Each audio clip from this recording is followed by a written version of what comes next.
जमलेल्या माझ्या तमाम महाराष्ट्रप्रेमी बांधवांनो, भगिनींनो आणि मातांनो, उद्या 5 वाजता प्रचार संपणार.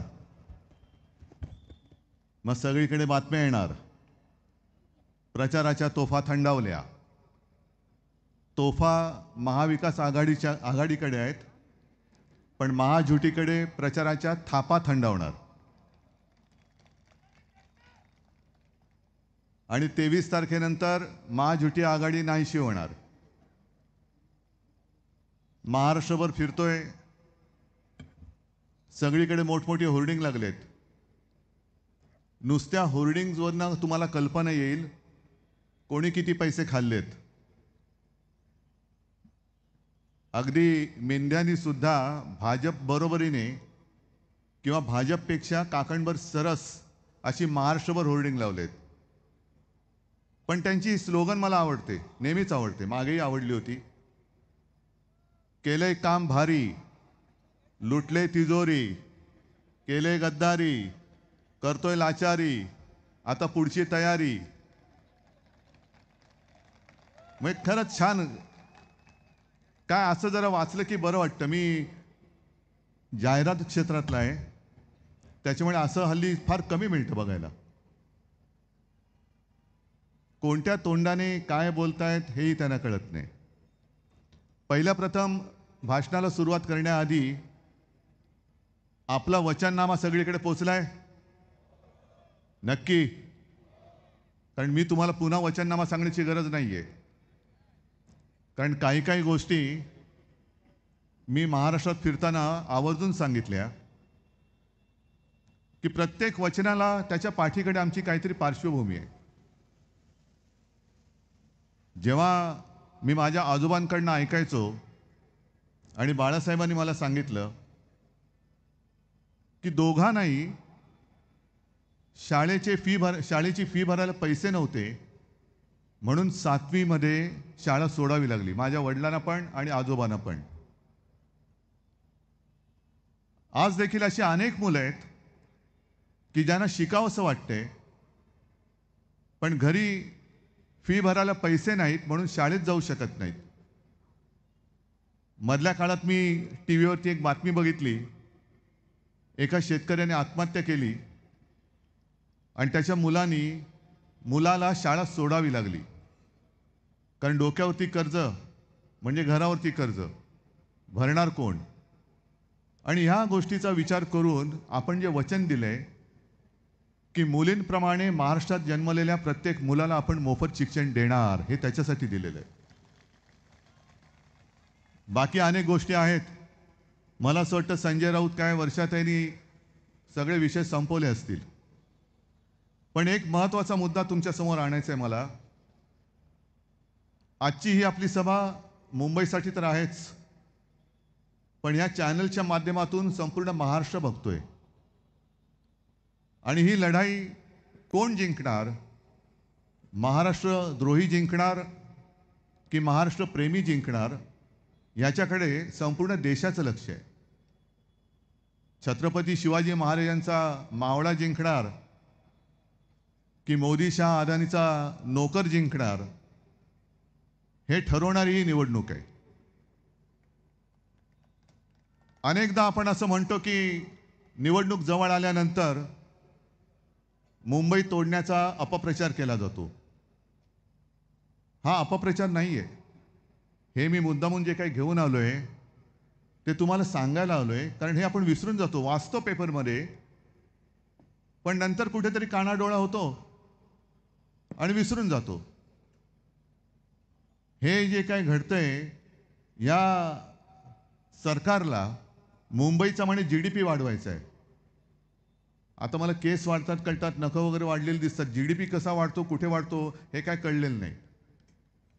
पण GDP वाढवण्यासाठी संपूर्ण मुंबई महानगर हे मोठमोठ्या बिल्डर्स आणि डेव्हलपर्सना देऊन टाकायचं यांचं षडयंत्र आहे.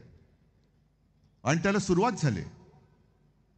काही दिवसांपूर्वी तुम्ही वाचून सोडून दिली असेल एक बातमी की गेल्या काही महिन्यांपासून दिल्लीतला जो नीती आयोग आहे आता नीती आयोग हा राज्याच्या विकासाला मदत करत असतो, काही सूचना करत असतो, काही वेळेला इतरही मदत करत असतो.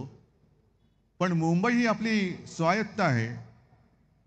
आपल्या महाराष्ट्राची राजधानी आहेच, पण देशाची आर्थिक राजधानी, ह्या आपल्या देशाच्या आर्थिक राजधानीचं महत्त्वपूर्ण मारून टाकायचं, केंद्रशासित करता येत नाही, तोडण्याची भाषा करू शकत नाही.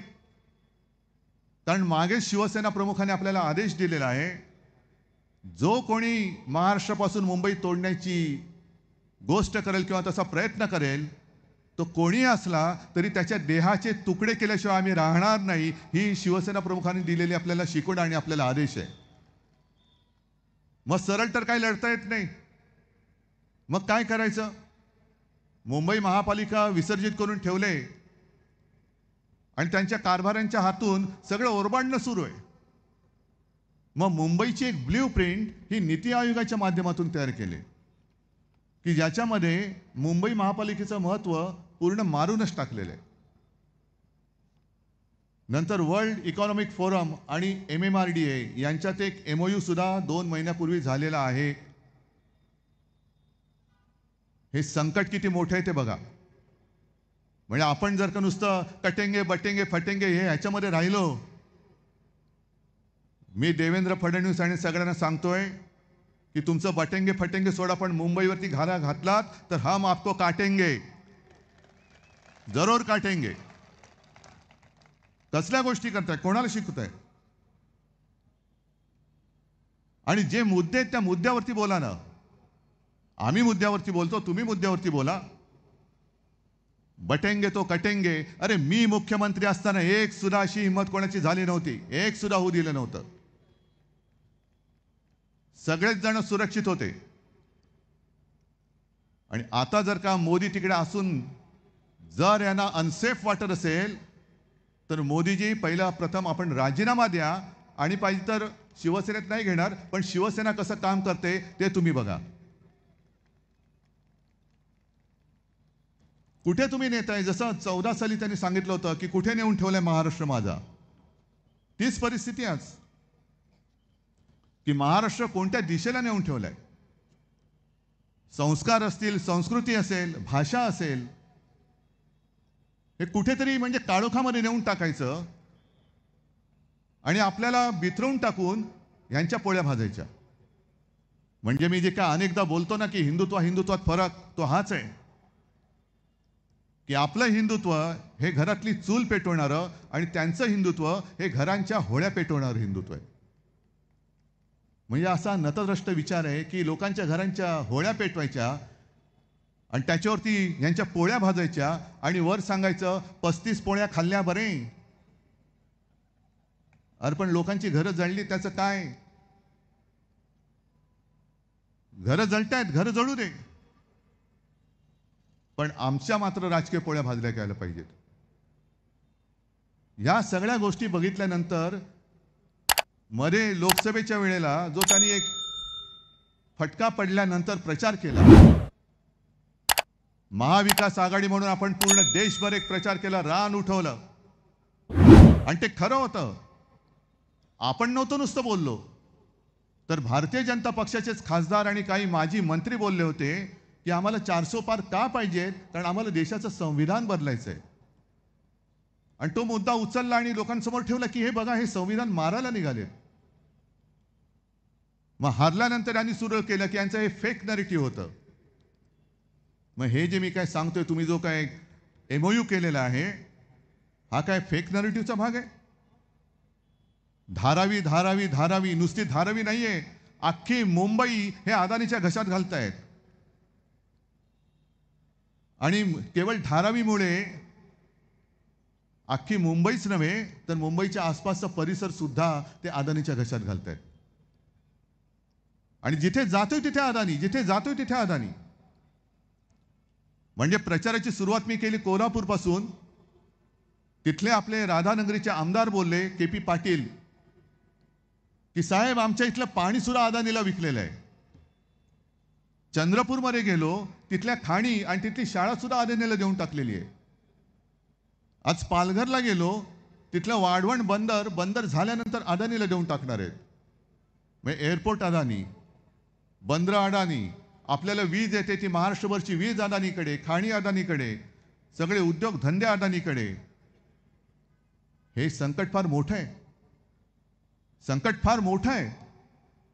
आणि जसं आपण म्हणतो की अस्मानी आणि सुलतानी, तसं आता आपल्या महाराष्ट्रासमोर अदानीची सुलतानी हे फार मोठं संकट आहे. अदानीची सुलतानी. आणि आम्ही फेक नरेटिव्ह जर का बोलत असू तर धारावीसाठी या सरकारने काढलेले जे काही आदेश आहेत, मिठागरा अदानीला, दहिसर चेक नाका टोल नाका अदानीला, मुलुंडचा अदानीला, कुर्ल्याची मदर डेअरी अदानीला, हे आदेश आहेत, सरकारचे आदेश आहेत. हे तर काय फेक नरेटिव्ह नाही ना. नंतर आपलं सरकार आल्यानंतर मी ते आदेश फाडून फेकून दिल्याशिवाय राहणार नाही, हे सुद्धा मी आज सांगतोय. जणू काही इकडे कोणी माणसं राहतच नाही.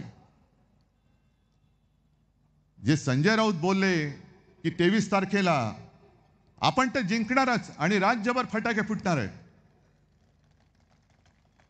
पण जर का महाझुटी जिंकली तर गुजरातमध्ये फटाके वाजतील. मी सगळ्या गुजराती लोकांना दोषी धरत नाही ना, सगळ्या व्यापाऱ्यांना धरत. व्यापारी सुद्धा आपले आहेत. पण पंकजा मुंडे आज बोलल्यात, आज का काल बोललेल्या आहेत, तो व्हिडिओ पण आहे. मला पंकजाताईला खास धन्यवाद द्यायचे की पंकजाताई, तू एक फार मोठं काम केलंस. आमच्या महाराष्ट्राच्या डोळ्यावरची पट्टी तू काढलीस. जशी आमच्या चंद्रचूड साहेबांनी न्यायदेवतेच्या डोळ्यावरची काढली आणि स्वतःच्या डोळ्यावरती बांधली होती, तशी तू आमच्या महाराष्ट्राच्या डोळ्यावरची पट्टी काढलीस. तिने काय सांगितलंय की भाजपचं काम, म्हणजे तिचे शब्द वेगळे आहेत, मी तुम्हाला त्याचा अर्थ सांगतो. भाजपचं काम म्हणे लय भारी असतं बघा. किती आहेत आपल्याकडे बूथ, किती आहेत महाराष्ट्रभर? 90,000. मग प्रत्येक बूथवरती भाजपचं दक्षता पथक आहे. 90,000 बूथवरती दक्षता पथक म्हणजे एकापेक्षा अधिक माणसं असतात. एक माणूस जरी धरला तरी 90,000 बूथवरती 90,000 माणसं. 2 धरली तर 1,80,000, 3 धरली तर त्याच्या पटीत. आणि सगळी माणसं गुजरातमधून भाजपने इकडे आणलेत महाराष्ट्रामध्ये, गुजरातमध्ये आपल्यावरती नजर ठेवायला. हे आज नजर ठेवायला आणलेत, उद्या आपली मुंबई आणि महाराष्ट्र बळकवण्याचा यांचा डाव आहे. हे तर काय फेक नरेटिव्ह नाही ना. हे उद्धव ठाकरे पंकजा मुंडे बोलल्यानंतर बोलतोय. याचाच अर्थ असा की इथली भाजपा ही हरलेली आहे. इथे भाजपामध्ये लोक राहिलेले नाहीत. आणि विशेष म्हणजे महाराष्ट्रामध्ये राहणाऱ्या भाजपच्या प्रेमींवरती भाजपच्या नेतृत्वाचा विश्वास नाहीये. मग तो मराठी माणसावरती नाही, गुजरातीवरती नाही, उत्तर भारतीयांवरती नाही, कोणावरच नाही. त्यांच्याकडे आता त्या परराज्यातून माणसं आणून नजर ठेवतायत. मग माझा आणखीन एक प्रश्न आहे. या वेळेला पहिल्या प्रथम म्हणजे आजपर्यंत मी अनेक निवडणुका बघितल्या, अनेक निवडणुकांमध्ये मी शिवसेनेचा स्टार प्रचारक म्हणून फिरलेलो आहे. पण या निवडणुकीत किमान 2 ते 3 वेळा माझी बॅग तपासली गेली.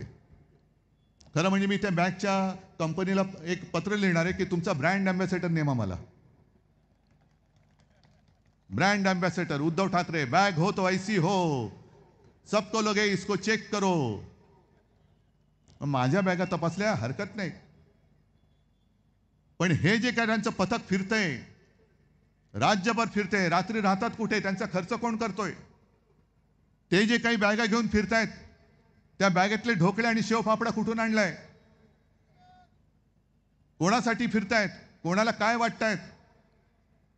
कारण मला असं वाटतं आजच लोकसत्तेत बातमी आली, आज किंवा काल परवाकडे असेल, की रात्रीच्या बैठका चालल्या आहेत आणि मग सगळ्यांकडनं आढावा घेत आहेत.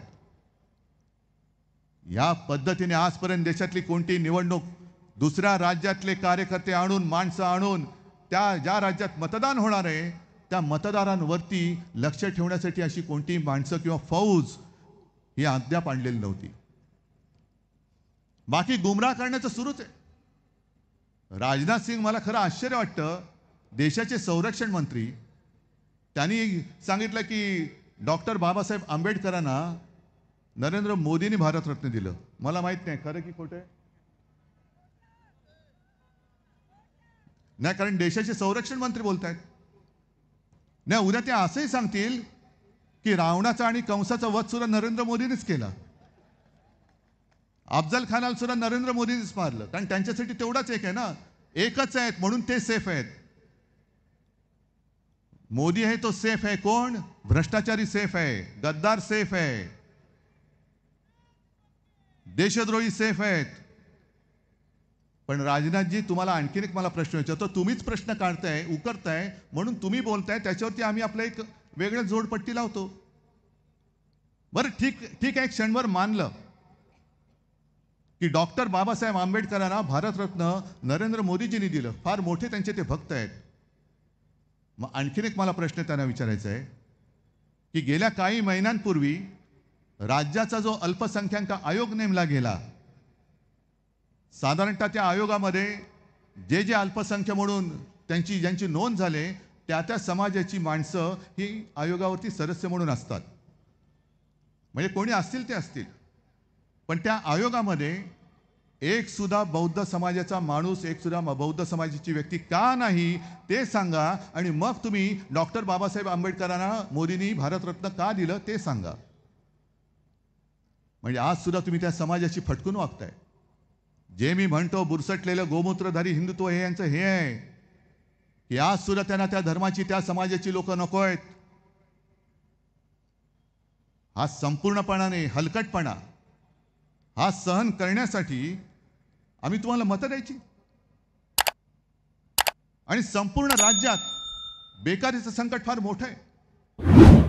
एकतर शेतकऱ्याला भाव नाही, बेकारी वाढते. मी 2 दिवसापूर्वी एका सभेमध्ये सांगितलं, तेच या चॅनलवाले समोर आहेत म्हणून पुन्हा सांगतोय की सोयाबीनचे जे शेतकरी आहेत, कापूस पिकवणारे शेतकरी आहेत, त्या सोयाबीन पिकवणाऱ्या शेतकऱ्यांना सांगतोय की जरा एक 8 दिवस थांबा. हे सरकार जाणार म्हणजे जाणार, आपलं सरकार तुम्हीच आणणार आहात. आणि आपलं सरकार असताना सोयाबीनला भाव साधारणतः 6-6.5 हजाराच्या पुढे होता. तुम्ही हे सरकार बदला, मी तुम्हाला सोयाबीनला 7,000 रुपये भाव देऊन दाखवतो. आपलं सरकार आल्यानंतर पुन्हा शेतकऱ्यांना कर्जमुक्त करून दाखवतो. फक्त तुम्ही सरकार बदला. सरकार बदललं तर तुमचं आयुष्य बदलणार आहे, आणि नाही बदललं तर महाराष्ट्राची विल्हेवाट लागणार आहे. पूर्ण महाराष्ट्र नासून टाकायचा यांचा प्रयत्न सुरू आहे. अमित शहा जे बोलले मागे, तरी खरं म्हणजे आज मी बघितलं, कारण आपल्या शिवसेना प्रमुखांचा स्मृती दिन नरेंद्र मोदींनी ट्विट केले की नाही? केले. कारण नसतं केलं तर पंचायत झाली असती, कारण आज राहुलजींनी ट्विट केलेलं आहे आणि आदरांजली वाहिलेली आहे. पण मार्ग कुठे कुठे कुठे भरकटायचा. अमित शहानी मला सांगितलं, उद्धव बाबू, म्हटलं हा बोलो अमित शेठ. नाही, आता मला बाबू म्हटलं, आपल्याला काहीतरी आदरातिथ्य करायला पाहिजे ना. हा बोलो अमित शेठ. तुम्ही त्या काँग्रेस बरोबर बसलात. म्हटलं म्हणजे कोण आहे? नाही, ज्यांनी 370 कलम काढायला विरोध केला त्यांच्यासोबत तुम्ही बसलात. म्हटलं अमित शेठ, 370 कलम काढताना ज्या पक्षाने तुम्हाला पाठिंबा दिला त्या पक्षामध्ये शिवसेना पण होती, हे तुम्ही कसं काय विसरलात? मग जरा ब्राह्मी तेल वगैरे लावा डोक्याला, बरं असतं. म्हणजे दोन्ही गोष्टी होतील, केस पण वाढतील, आणि जर काही शिल्लक असली बुद्धी तिला पण जरा थोडी चमक येईल. पण आम्ही तुमच्या सोबत होतो हे तुम्ही सोयीस्करपणाने विसरलात. बरं, 370 कलमचा प्रश्न तुम्ही जो माझ्या अंगावरती भिरकवलाय, मग जेव्हा 370 कलम होतं आणि काश्मीरमध्ये हिंदू पंडितांवरती अत्याचार होत होते, अनेक काश्मीरी हिंदू पंडित स्वतःचं चंबू गबाळ घेऊन आपल्या हक्काचं घरदार सोडून आपल्याच देशामध्ये निर्वासितासारखे भटकत होते. जो नटसम्राट मधला डायलॉग आहे ना, कोणी घर देता का घर, हे जिणं त्या हिंदू पंडितांच्या नशिबी आलं होतं. तेव्हा अमित भाई तुम्ही असो किंवा नरेंद्र भाई तुम्ही आहात, मुळामध्ये या नावाची 2 माणसं ह्या आपल्या देशामध्ये आहे हे कोणाला माहिती नव्हतं, तेव्हा फक्त एक आणि एकच हिंदू हृदय सम्राट शिवसेना प्रमुख बाळासाहेब होते, ज्यांनी काश्मीरी पंडितांना सांगितलं की तुम्ही इथे तिथे फिरू नका, तुम्ही आमचे आहात, या माझ्या महाराष्ट्रामध्ये या. त्यांना राहायला घर, त्यांच्या शिक्षणाची सोय, त्यांच्या रोजीरोटीची सोय हे शिवसेना प्रमुखांनी केलं, म्हणून ते एक आणि एकच हिंदू हृदय सम्राट होऊ शकले आणि तेच एकमेव राहतील. तुम्ही किती प्रयत्न होऊ शकत नाही, कारण तुमचं हिंदुत्व हे खोटं हिंदुत्व आहे. 370 कलम काढलं ठीक आहे, पण आजची ही निवडणूक आहे ही महाराष्ट्राच्या जीवन मरणाची आहे. जेव्हा बेकारांचे तांडे महाराष्ट्राच्या रस्त्यावरती फिरतात, शेतकरी येतात, ते सांगतात आम्हाला हमी भाव द्या, आणि तेव्हा त्यांना समाधान देण्याच्या ऐवजी तुम्ही 370 कलम काढले. काश्मीरमधलं 370 कलम काढल्याचं आम्ही स्वागत जरूर करतो, पण त्या तिथे काढलेल्या कलमामुळे माझ्या शेतकऱ्याच्या आत्महत्या नाही थांबवत आहेत, महिला इथल्या सुरक्षित राहत नाहीयेत, ना कोणाला नोकऱ्या मिळत आहेत. कारण आमचा आक्षेप जो आहे तो इथे आहे. मी अनेकदा सांगितले, परत एकदा सांगतो की माझ्या मनात गुजरातबद्दल आणि गुजराती लोकांबद्दल अजिबात द्वेष नाही, त्यांचं आमचं काही भांडण नाही. आणि मुद्दामून मी चॅनलच्या समोर सांगतोय की गुजराती लोक सुद्धा माता भगिनी आणि बांधव जे हे ऐकत असतील, पाहत असतील, अनेक वर्ष तुम्ही मुंबईमध्ये राहताय, महाराष्ट्रामध्ये राहतात, कधी आपलं भांडण झालेलं नाही, पण तुमच्यात आणि देशामध्ये मोदी आणि शहा एक भिंत बांधतायत, त्याची खबरदारी तुम्ही घ्या. एक भिंत बांधतायत आणि ही भिंत मोदी शहा निघून जातील, मोदीजी झोळी अडकवून निघून जातील, पण मोदी शहा गेल्यानंतर गुजरात आणि आपला हिंदुस्थान याच्यामध्ये बांधलेली जी भिंत असेल ती जर्मनीमधल्या बांधलेल्या भिंतीपेक्षा अधिक वाईट पद्धतीने बांधलेली असेल, आणि ती तुटायला, ती तोडायला कित्येक वर्ष जातील, तोपर्यंत सगळं विध्वंस झालेलं असेल. का करता हे पाप? खरं म्हणजे मी गुजराती बांधवांना सांगू इच्छितो की तुम्ही मोदी आणि शहाना अडवलं पाहिजे. उद्या इथले सगळे उद्योग घेऊन तुम्ही गुजरातमध्ये नेत आहात, मग इथे राहणाऱ्या लोकांनी, अगदी उत्तर भारतीय सुद्धा असतील, त्यांच्या मुलाबाळांनी काय करायचं? मराठी माणसाचं तर आहेच, कारण ही मुंबई मराठी माणसाने बलिदान देऊन, बलिदान करून, रक्त सांडून मिळवलेली मुंबई आहे. आम्ही म्हणजे काही आदनी नाहीत की कोणतरी आमच्यासाठी आलं आणि फुकटची मुंबई आम्हाला देऊन टाकली.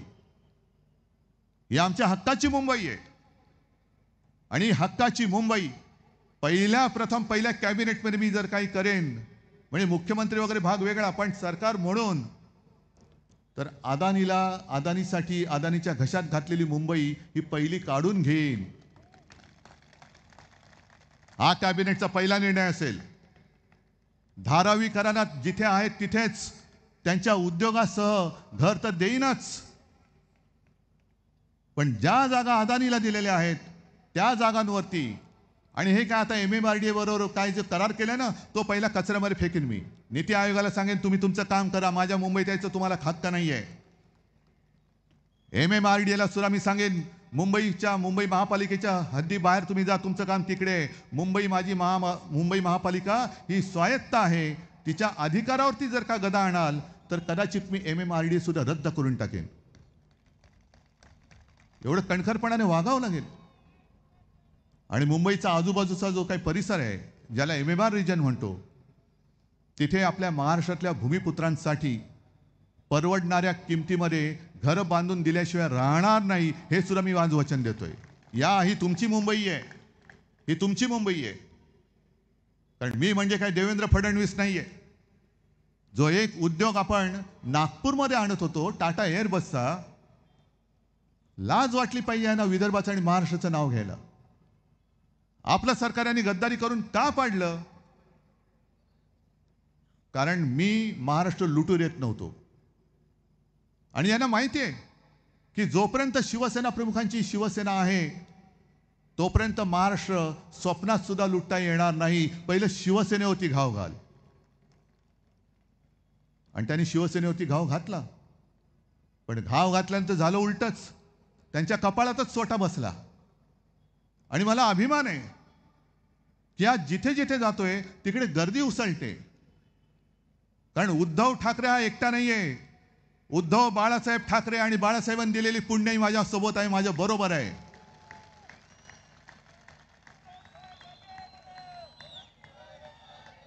तुम्ही शिवसेनेवरती घाव घालताय कारण माझा महाराष्ट्र तुम्हाला लुटायचा आहे, माझी मुंबई तुम्हाला खतम करायची आहे.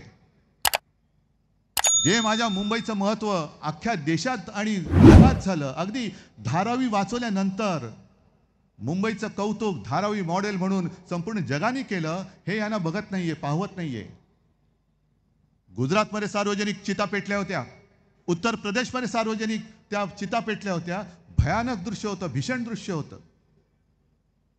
पण असं दृश्य कधीही महाराष्ट्रामध्ये दिसलं नाही. कारण तुम्ही सगळेजण, महाराष्ट्रातल्या सगळ्या जणांनी जे जे मी सांगितलं ते ते तुम्ही ऐकलं, म्हणून तुम्ही महाराष्ट्र वाचवलात, हे श्रेय तुमचं आहे.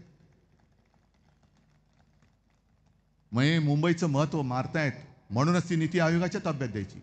मुंबईचं आर्थिक केंद्र, अरे काँग्रेस के साथ गए मनमोहन सिंहानी इथेच ही जी काही बुलेट ट्रेन तुम्ही करताय तिकडे वित्तीय केंद्र देण्याचं मान्य केलं होतं आणि ती जागा सुद्धा दिलेली होती. ते हलकटपणाने तुम्ही अहमदाबादला नेलं. आणि यांचं नियोजन इतकं खोलवर असतं, आपल्याला असं वाटतं की अरे काय यांनी काम केलंय मुंबईसाठी. ही मुंबईचं बुलेट ट्रेन, काय गरज आहे आपल्याला बुलेट ट्रेनची? बुलेट ट्रेनची कोणाला गरज आहे? किती लोक जाणार बुलेट ट्रेननी आणि जाऊन करणार काय? पण बरोबर बुलेट ट्रेनचं स्टेशन हे धारावीच्या बाजूला कसं? का तिकडे मिठागरामध्ये त्याचं तोंड उघडलं नाही बुलेट ट्रेनचं? मग धारावीकरांना तुम्ही इकडे तिकडे फेकून देणार आणि धारावीमध्ये कोण आणणार? अहमदाबादला जाणारी येणारी लोक. कोणासाठी तुम्ही करताय? तसंच ह्याने जे दुसरं नियोजन केलं होतं, मी मुख्यमंत्री असताना हिंदू हृदय सम्राट बाळासाहेबांचं नाव, शिवसेना प्रमुखांचं नाव त्यांनी राष्ट्रपुरुषांच्या यादीत टाकलं. आपल्याला वाटलं अरे काय प्रेम आहे हो यांचं, वा वा वा वा वा. पण त्याच्या मागचा जो नीचपणा होता तो आत्ता कळतोय.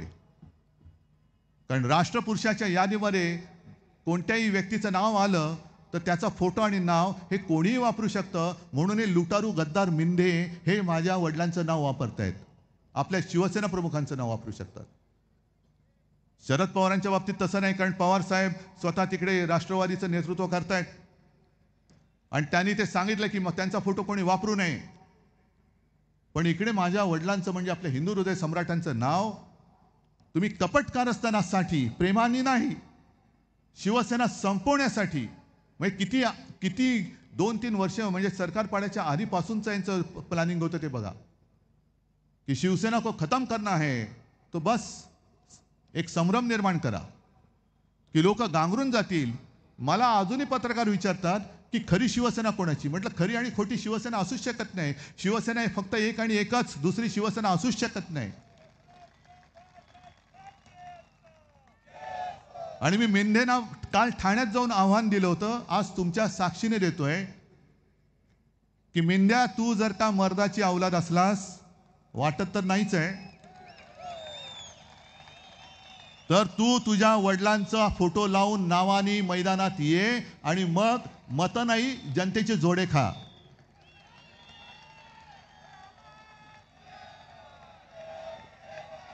स्वतःमध्ये काही कर्तृत्व नाही, स्वतःमध्ये पात्रता नाही.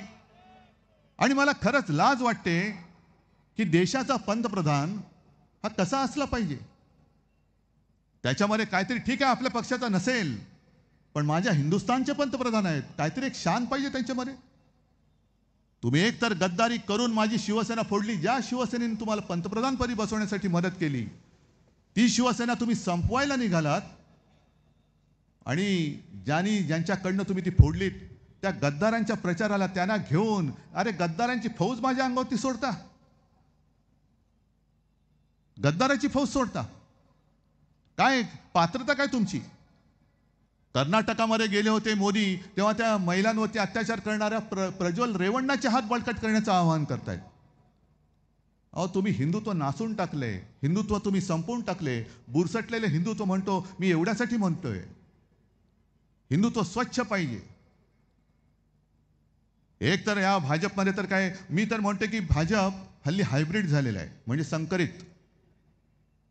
जशी ती हायब्रिड गाय असते तसं भाजप झाले. कारण भाजपच्या राजकीय गर्भात इतर पक्षातल्या भ्रष्ट नेत्यांची बीज ही टाकलेत आणि आताचा जो भाजप आहे, जशी गाय भरपूर दूध देणारी असते तशी आत्ताचा भाजप हा भरपूर थापा मारणारा झालेला आहे. आहे कुठे मूळ भाजप? म्हणजे कोकणात मी गेलो होतो तेव्हा कोणे एकेकाळी ते माधवराव भंडारी होते, आपल्यावरती टीका करायचे, माझ्यावरती करायचे. ठीक आहे म्हटलं, अरे माधवराव आहे ना, जुना माणूस आहे, ओरिजिनल आहे. आता ओरिजिनल कोणीच नाही राहिलं भाजपचं.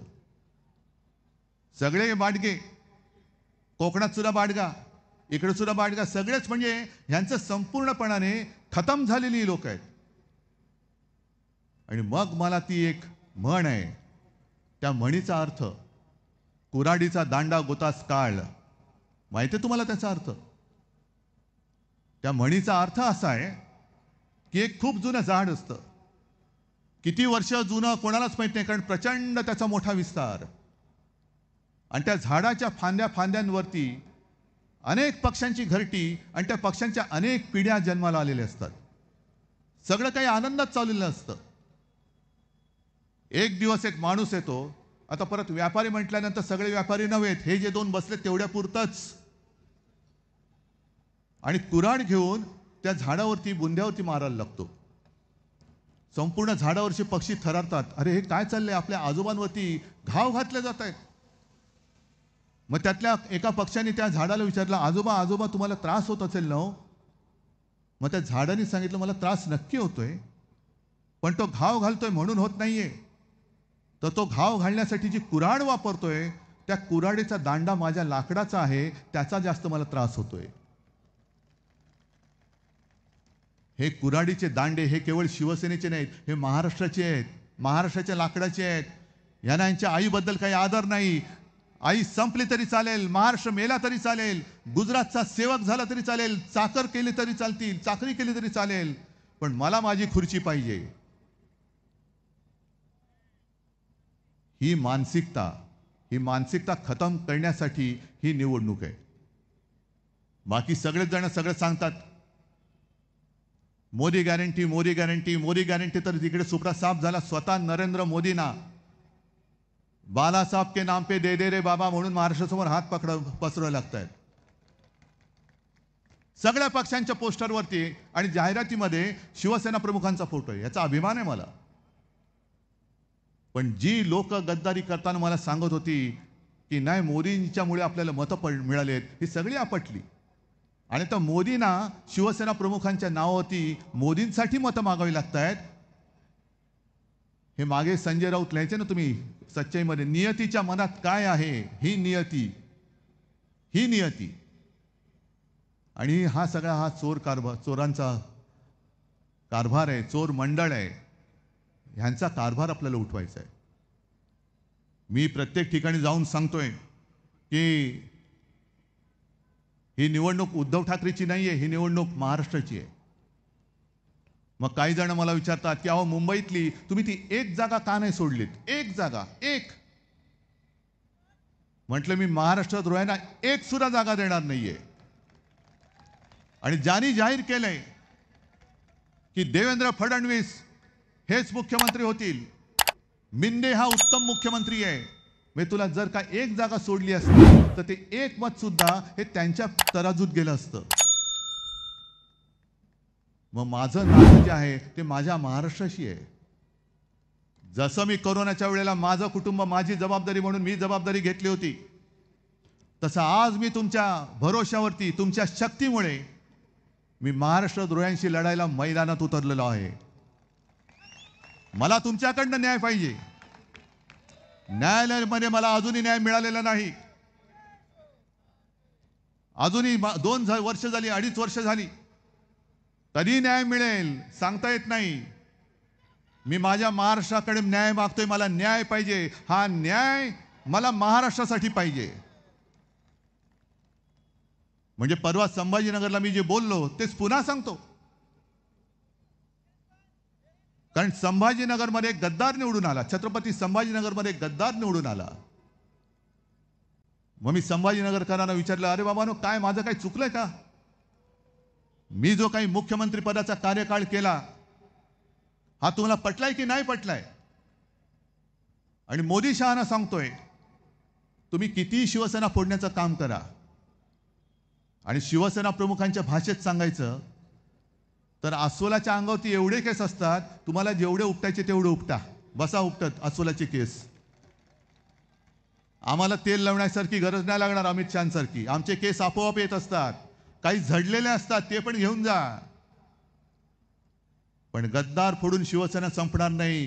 जी पानं सडलेली होती ती झडून गेली. हे बघा कसे नवे धुमारे फुटलेले आहेत माझ्या शिवसेनेला. कारण हा निसर्गाचा न्याय आहे की जी पानं सडतात ती पानं झडलीच पाहिजेत. गद्दारांना मी परत घेणार का? अरे झडलेली पानं मी फेविकॉलनी परत चिकटत बसू? जाऊ दे ना, घेऊन जाऊ दे, त्यांना फुटत नाहीत पानं. म्हणजे राजकारणामध्ये भाजपला पोर होत नाही म्हणून जर का आमची अशी जर का कोणी घेत असतील तर घ्या तुम्ही. तुम्हाला राजकारणात पोर होत नाही हा तुमचा प्रॉब्लेम आहे. काय उपचार करायचे असतील तर आम्ही करून देऊ तुम्हाला, पण विचारांनी शून्य आहात. आदर्श म्हणून कोणी नाही तुमच्याकडे. मग कधीतरी बाळासाहेबांचं प्रेम येतं, कधी बाबासाहेबांचं प्रेम येतं, कधी सुभाषबाबूंचं प्रेम येतं. पण त्याही पेक्षा मोठं दुर्दैव म्हणजे ज्या सरदार वल्लभभाई पटेल यांनी RSS वरती म्हणजे संघावरती बंदी घातली होती, त्यांचा सुद्धा पुतळा तुम्हाला उभारावा लागला. हा नियतीने तुमच्यावर उगवलेला सूड आहे. जसं शिवसेना संपवल्यानंतर असं तुम्हाला वाटतं की तुम्हाला शिवसेना प्रमुखांच्या नावाने मत मागावं लागतं, हाच तर तुमच्यावरती उगवलेला सूड आहे. आणि मोदीजी, तुम्ही इथेच हरलेला आहात. निवडणुकीची वाट बघायची गरजच नाहीये. तुम्ही हरलाय, तुम्ही हरलेला आहात. कारण तुमच्याकडे कोणताही चेहरा नाही, बोलायला मुद्दा नाही. मग काहीतरी बटेंगे तो कटेंगे वगैरे सगळं करताय. पण जेव्हा एक तरुण तुमच्यासमोर उभा राहून विचारतो, मोदीजी मी मत तुम्हाला याच्यासाठी नव्हतं दिलं, माझ्या नोकरीसाठी दिलं होतं, माझी नोकरी तुम्ही कधी देणार आहात? एखादी महिला त्यांच्यासमोर उभी राहते आणि सांगते की मोदीजी मी 1500 रुपयासाठी मत नव्हतं दिलं, माझ्या सुरक्षिततेसाठी दिलं होतं आणि माझं घरदार सुरक्षित राहावं म्हणून तुम्हाला मत दिलं होतं. आणि हे सगळे जे काही भाऊ भाऊ फिरतायत त्यांना मी सांगतोय की तुम्ही तिघही मिळून, म्हणजे मी बोललो ना, देवा भाऊ, जॅकेट भाऊ आणि दाढी भाऊ, तुम्ही मोठमोठ्या जाहिराती केल्या, 200, 300, 500 कोटी, लाडकी बहीण, लाडकी बहीण. त्या जाहिरातीवरचे पैसे जर तुम्ही नीट वापरले असते तर त्यातनं एक योजना झाली असती. आणि 1500 रुपये तुम्हाला जर का द्यायची एवढी घाई झाली असेल तर मग बदलापूरमध्ये ज्या चिमुरडीवरती अत्याचार झाला, जिची आई आजारी असताना त्या पोलीस स्टेशनमध्ये तासनतास बसले होते आणि पोलीस ढिम्मा हलायला तयार नव्हते, त्या माऊलीला जाऊन पाकिट द्यायचा प्रयत्न करा. देऊन दाखवा पाकिट. म्हणजे या राज्यामध्ये महिला सुरक्षित नाहीयेत, तर या गद्दारांचे सगळे कुटुंबीय, सहकुटुंब, सहपरिवार हे सगळे सुरक्षित आहेत. येता जाताना मला दिसतात काही जण, आज सुद्धा मला दिसले यांचे चमचे, चमच्यानं सुद्धा संरक्षण आहे आणि महिला वाऱ्यावरती आहेत. हा सगळा कारभार आपल्याला संपवायचा आहे. हा जो काय अंधार पसरलेला आहे, हा अंधार जर का आपल्याला संपवायचा असेल तर हातामध्ये धगधगती मशालच घ्यावी लागेल. दुसरं त्यांचं काही जे आहे ते घेऊन चालणार नाही. आणि त्यासाठी महाविकास आघाडी म्हणून आम्ही एकत्र आलेलो आहोत. मी काँग्रेस बरोबर जरूर गेलो, राष्ट्रवादी बरोबर जरूर गेलो, कारण तुमचा दहशतवाद, तुमची हुकुमशाही ही संपवण्यासाठी म्हणून महाविकास आघाडी झालेली आमची. आम्हाला आमचा महाराष्ट्र स्वावलंबी पाहिजे, आम्हाला आमचा महाराष्ट्र सामर्थ्यवान पाहिजे. तो तुमचा नोकरी करणारा महाराष्ट्र असणार नाही. तुमची नोकरी 23 तारखेनंतर मिंद्या तू जरूर जा, त्यांचे बूट चाट, आमचं काही म्हणणं नाही. तो तुझा व्यक्तिगत प्रश्न आहे, कारण नाही तर नोकरी मिळणार कुठे तुला?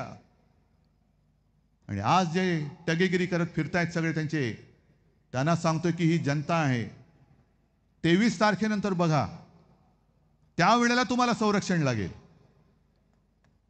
कारण यांचा पूर्ण आयुष्याचा तुम्ही चोथा करून टाकलेला आहात.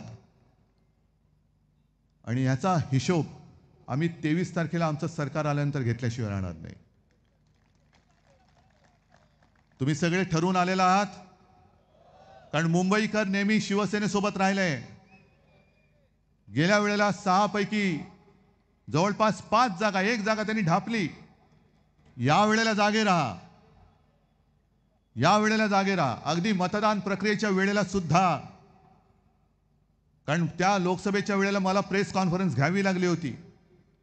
त्यांना असं वाटलं होतं की इथून शिवसेनेला जास्त मतदान होतंय, मग तिथे आक्षेप घ्यायला लागले. आणि देवेंद्र फडणवीसांना आता बोलावं लागतंय की मतांचं धर्मयुद्ध करा, मतांचं धर्मयुद्ध. मग देवेंद्र फडणवीसजी, तुम्ही एकदा जाहीर करा की या देशामध्ये कोणाला मतदानाचा अधिकार आहे आणि कोणाला मतदानाचा अधिकार नाही. सांगा एकदा जाहीरपणाने. एका बाजूला तुमचे मोहन भागवत जामा मशिदीत जातात, दुसऱ्या बाजूला नरेंद्र मोदी सुद्धा जातात. त्यांचा तो व्हिडिओ आहे योगी आदित्यनाथांबरोबर. मग सांगा ना मुसलमानांना मतदानाचा अधिकार नाही म्हणून, बोला. पण धर्मयुद्ध हा शब्द हा निवडणूक आचारसंहितेमध्ये येतो की नाही येत? गेल्या वेळेला जे आपलं शिवसेनेचं मशाल गीत होतं, त्या मशाल गीतातलं हिंदू हा तुझा धर्म, जय शिवाजी जय भवानी हे शब्द काढा म्हणून मला सांगितलं होतं. म्हटलं काय उखडायचं ते उखडा, मी नाही काढत, जा. मग तुमचा नोकर असलेला निवडणूक आयोग शिवसेनेने हिंदू हा तुझा धर्म म्हटला तर काढायला सांगतो. आणि देवेंद्र फडणवीस, तुम्हाला धर्मयुद्धाचा अर्थ कळतो? तुम्ही सरळ सरळ या देशामध्ये, या महाराष्ट्रामध्ये दंगलीला प्रोत्साहन देत आहात. आणि मोदीजी, तुमचा हा चेला चपाट्या, तुम्हाला वाटतंय की यांनी बरंच काय काय केलंय, काही केलेलं नाहीये, आगी लावतोय. पण धर्मयुद्ध या अनिल या शब्दावरती आक्षेप निवडणूक आयोगाकडे नोंदला पाहिजे. आणि बॅगा तपासणाऱ्या निवडणूक आयोगाला सांगायचं की यांचा शब्द तपासून मला सांगा. मग कशाला सबका साथ आणि सबका विकास तुम्ही बोलताय? मग मोदींची निवडणूक आली की सबका साथ सबका विकास, आणि सत्ता आल्यानंतर सबको लाथ और दोस्तों का विकास. मी विकासाच्या विरुद्ध नाहीये, मी विनाशाच्या विरुद्ध आहे. मी माझ्या राज्याचा विनाश होऊ देणार नाही. आणि मी माझं राज्य हे कोणत्याही परिस्थितीत, अरे मोदी शाह तर सोडून द्या, कोणी आला तरी त्याला मी लुटायला देणार नाही. आणि एकच शपथ मी घेऊन तुम्हाला सांगतोय की ही जी सगळी काही दैवत आहेत आपले हिंदू हृदय सम्राट आहेत, बाबासाहेब आहेत, शाहू महाराज आहेत, ज्योतिराव फुले आहेत आणि छत्रपती शिवाजी महाराज आहेत. मग मी शपथ घेतोय, तुम्ही घेणार आहात? माझी शपथ एकच आहे की छत्रपती शिवाजी महाराज, शाहू फुले, आंबेडकर यांचा महाराष्ट्र मी मोदी शाह अदानींचा होऊ देणार नाही. नाही म्हणजे नाही. आणि हे जर ठरलं असेल आणि त्याप्रमाणे तुमची वागण्याची तयारी असेल तरच धगधगती मशाल हातामध्ये घ्या, अन्यथा मग त्या मशालीला अर्थ नाही आणि शिवाजी महाराजांच्या जय जयकाराला अर्थ नाहीये. आणि त्याचसाठी जसं मी कोरोनाच्या वेळेला सगळ्यांना सांगितलं आणि तुम्ही सगळ्यांनी ऐकलं, तसंच मी माझ्या तमाम महाराष्ट्रातल्या नागरिकांना सांगतोय की ही निवडणूक दोन पक्षातली नाही, दोन वृत्तीची आहे. ही निवडणूक एका बाजूला महाराष्ट्राचे लुटारू आणि दुसऱ्या बाजूला महाराष्ट्राचे रक्षक अशी आहे. ही निवडणूक एका बाजूला तुमच्या आयुष्याचं सगळं सत्यानाश करणारे यांची आहे आणि दुसऱ्या बाजूला महाविकास आघाडी जी तुमच्या आयुष्यामध्ये आनंदाचं क्षण आणू इच्छिते त्यांच्यामध्ये आहे. आणि तुम्ही सगळ्यांनी जर का ठरवलं तर हे होऊ शकतं.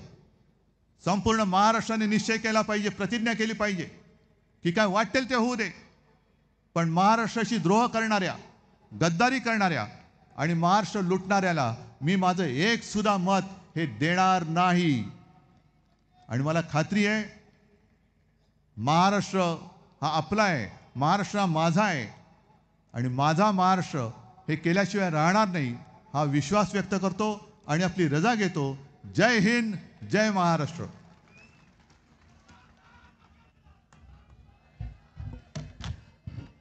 सर्वांना विनंती आहे, आपण राष्ट्रगीताने या सभेची सांगता करणार आहोत.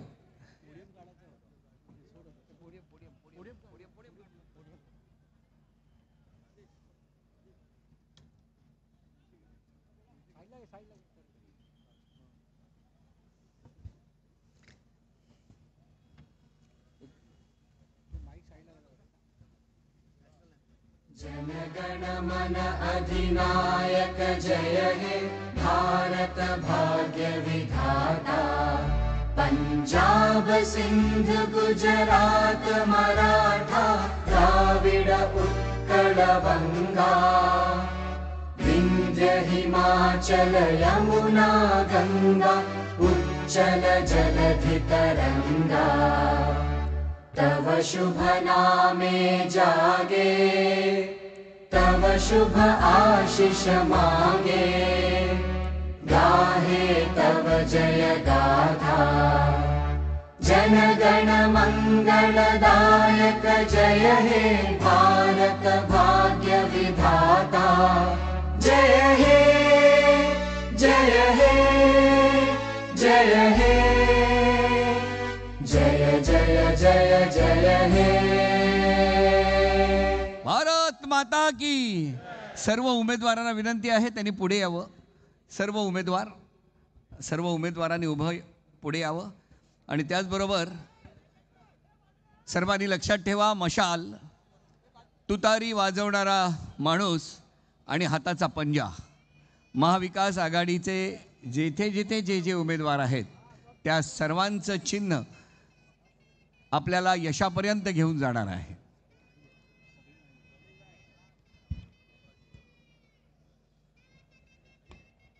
धन्यवाद.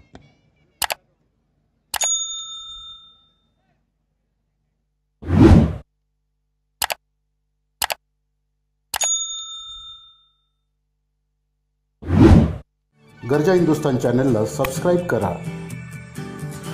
आणि ताज्या घडामोडी जाणून घेण्यासाठी बेल आयकॉनवर प्रेस करा.